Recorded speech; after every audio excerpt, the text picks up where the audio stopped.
الدين رأس المال فاستمسك به فضياعه من أعظم الخسران. بسم الله والحمد لله والصلاة والسلام على رسول الله.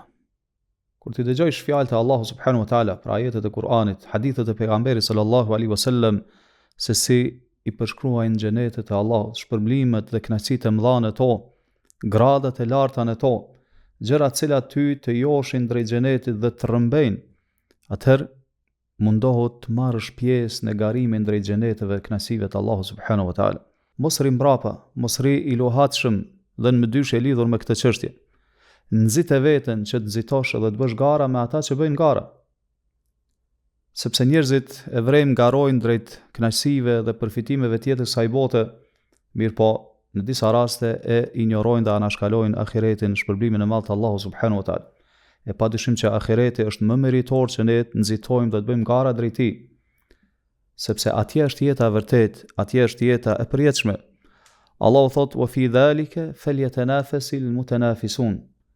Dhe pikrisht lidhur me këtë le të bëjnë gara ata që bëjnë gara. Pra fillimisht në surën Al-Mutaffifin, Allahu e përshkruan xhenetin, e përshkruan begatitë e mëdha në të, përshkruan bukuritë e mëdha, kënaqësitë e mëdha që janë në të, pastaj i trimron dhe i nxit besimtarët duke thënë: "Wa fi dhalika falyatanafasil mutanafisun." Dhe pikrisht lidhur me këtë shpërblim, me këto grada të larta, le të bëjnë gara ata që dëshirojnë të bëjnë gara.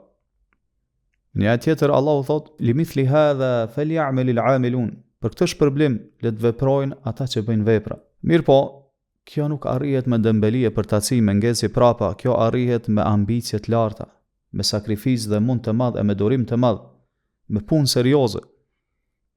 Është për keqardhje se si ne përpiqemi fort e mundohemi për jetën në këtë botë, që jetën në këtë botë ta bëjmë sa më të rahatshme e komode, dhe garojmë pas gjërave të cilat na shpërqendrojnë dhe na largojnë nga ahireti. Përpiqemi fort nganjëherë në gjëra që ndoshta nuk janë sjellën kurfar dobie. Cila është dalja nga e gjithë kjo? Si do të veprojmë? Themi fillimisht: korrigjoj objektiva dhe synimet e tua, renditi prioritetet e tua në jetë, ktheju edhe një herë llogarive dhe kalkuloj gjërat ashtu siç duhet. Lakmo në mëshirën dhe shpërblimin e Allahut subhanahu wa taala dhe jeta jote, rrugtimi i jot në këtë jetë gjithmonë të jetë në ato gjëra që e kënaqin Allahun subhanahu wa taala. Allahu thot: "Ma indakum yanfad wa ma inda Allahi baq." Ajo çfarë është në duart tuaja, ajo çfarë ju posedoni do të përfundojë, do të zhduket. "Wa ma inda Allahi baq." Ajo që është e Allahu, pra xheneti, shpërblimi i tij, ajo është e përjetshme. Gjithashtu mëson nga biografia e pejgamberit sallallahu alaihi wasallam. Lexo për biografitë pashtu të brezave të parë të Islamit, se si ata ishin njerëz ambicioz, njerëz që ndaleshin e mendonin thellë rreth xhenetit, shpërblimit të Allahut subhanahu wa taala dhe i jepnin përparësi ahiretit ndaj jetës së kësaj bote. I jepnin përparësi asaj që është e përjetshme, ndaj asaj që është e përkohshme dhe do të kalojë. Allahu thot: "Fala taghurrannakumul hayatud dunya." Asesi mos lejoni që t'ju mashtrojë jeta e kësaj bote.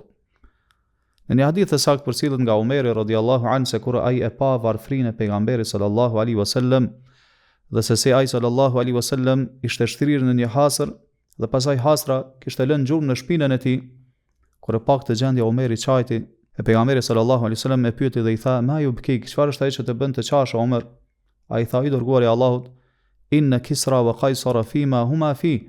Kisra edhe Kaisari, pra Cezari, janë në ato kënaqësi të mëdha të dunjallahut, siç edhe e dim, wa anta rasulullah, kurse ti je i dërguari i Allahut dhe je në këtë varfri. Thot Omeri radhiyallahu an, pejgamberi sallallahu alaihi wasallam u drejtua dhe më tha: "Ama tarda an takuna lahum ad-dunya wa lana al-akhirah?" A nuk i pajtimit që për ta të jetë jeta kësaj bote, kurse për ne të jetë ahireti. Lusim Allahun subhanahu wa taala të na udhëzojë të gjithëve. Lusim Allahun subhanahu wa taala që të na bëj vigjilent. Lusim Allahun subhanahu wa taala që të japim përparësi ahiretin ndaj dunjas. Sallallahu sallam ala nabina Muhammad wa ala alihi wa ashabihi ajma'in.